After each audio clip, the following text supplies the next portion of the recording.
Primeramente, necesitamos reconocer que podemos adorar sin conocer a Dios. Cuando Cristo estaba hablando con la mujer samaritana, Él le dijo que los samaritanos estaban adorando a un Dios que no conocían. Mira, en muchos casos la alabanza es simplemente un tiempo de idolatría. ¿Por qué? Si voy a una iglesia, ¿no? Y yo digo a cada persona que está ahí, okay, yo te voy a dar una hoja y un lapicero. Escríbeme los atributos de Dios en la hoja y define cada atributo. La mayoría de las personas que están en la iglesia no van a poder hacerlo. Pero adoren a Dios con tanta emoción. Están adorando a un Dios que no es necesariamente el Dios de las Escrituras. En aquellos días, Ezequías cayó enfermo de muerte, y vino a él el profeta Isaías, hijo de Amós, y le dijo: Jehová dice así: ordena tu casa, porque morirás y no vivirás. Segunda de Reyes 20:1. De un tiempo para la actualidad han proliferado los creyentes que no quieren o buscan no tener o asumir un compromiso con Dios. De hecho, tenemos creyentes que consideran que todos los tipos de cristianos nos conducen al mismo Dios. Sin embargo, esto se opone rotundamente a lo que dice la Biblia en Isaías 44:8, cuando se expresa: no temáis ni os amedrentéis. ¿No te lo hice oír desde la antigüedad y te lo dije? Luego vosotros sois mis testigos. No hay Dios sino yo. No hay roca, no conozco ninguna. Este versículo pareciera ilustrar con claridad lo que ocurre en las iglesias hoy en día. Por un lado, vemos que el Señor le pregunta a su iglesia el por qué se amedrenta y tiene miedo. En este discurso, el Señor irrumpe con una magnífica pregunta que nos invita a la reflexión. ¿No te lo hice oír desde la antigüedad y te lo dije? Pareciera que el Señor nos dijera: ¿en quién crees que estás confiando? Para luego dejarnos al descubierto y entender que hemos hecho de nuestras necesidades y de nuestro bienestar un ídolo. Y lo peor es que a ese ídolo lo hemos llamado Dios. Y queremos obligar al verdadero Dios a cumplirnos todos nuestros caprichos y dudamos si no lo hace.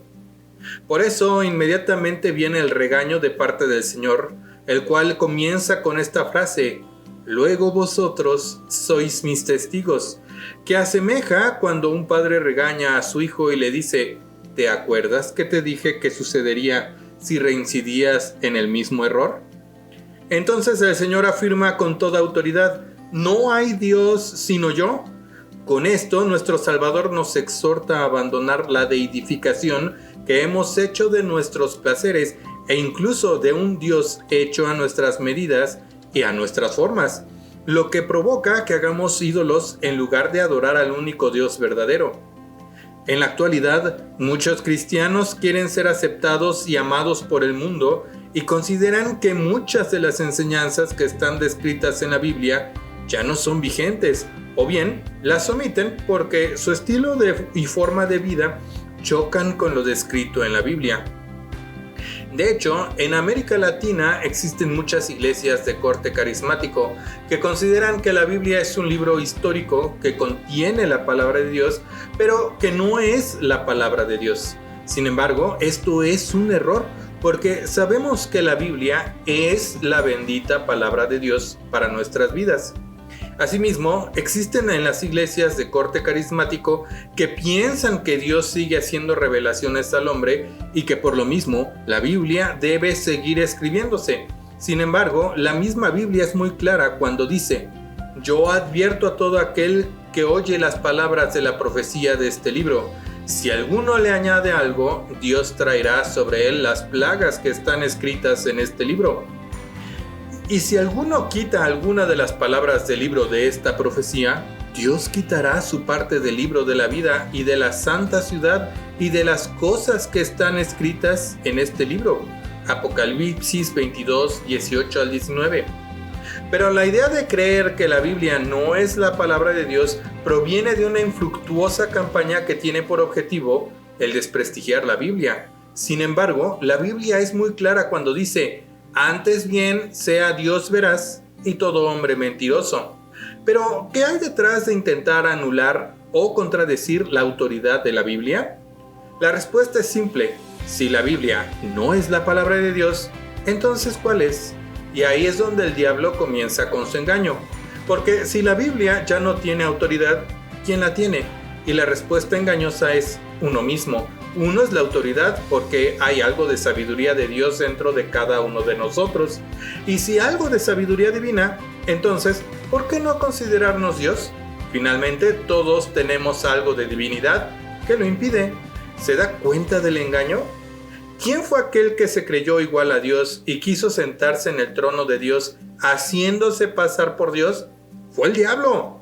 Pero nuestro Señor Jesucristo ya lo enfrentó y le dijo: vete, Satanás, porque escrito está: al Señor tu Dios adorarás y a Él solo servirás. Mateo 4:10.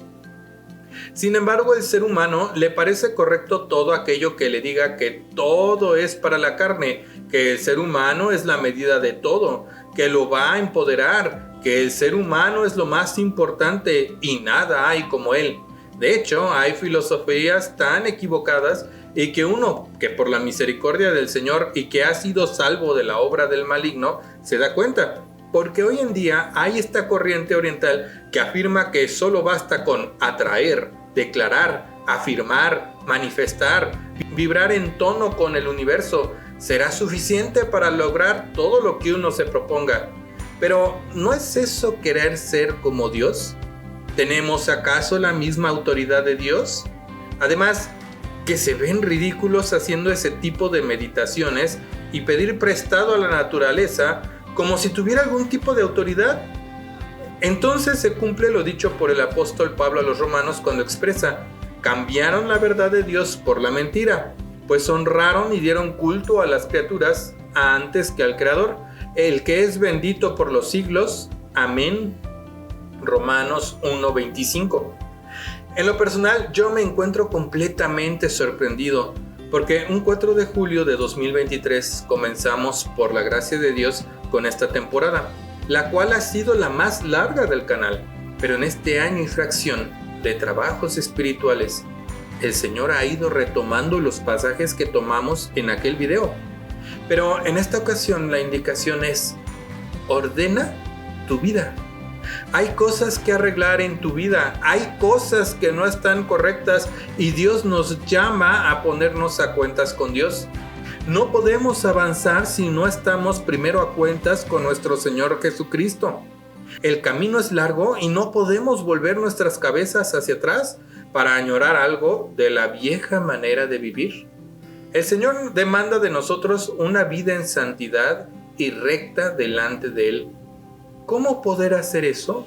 El apóstol Juan nos da la respuesta cuando dice: hijitos míos, estas cosas os he escrito para que no pequéis, pero si alguno ha pecado, tenemos un abogado ante el Padre, a Jesucristo, el justo.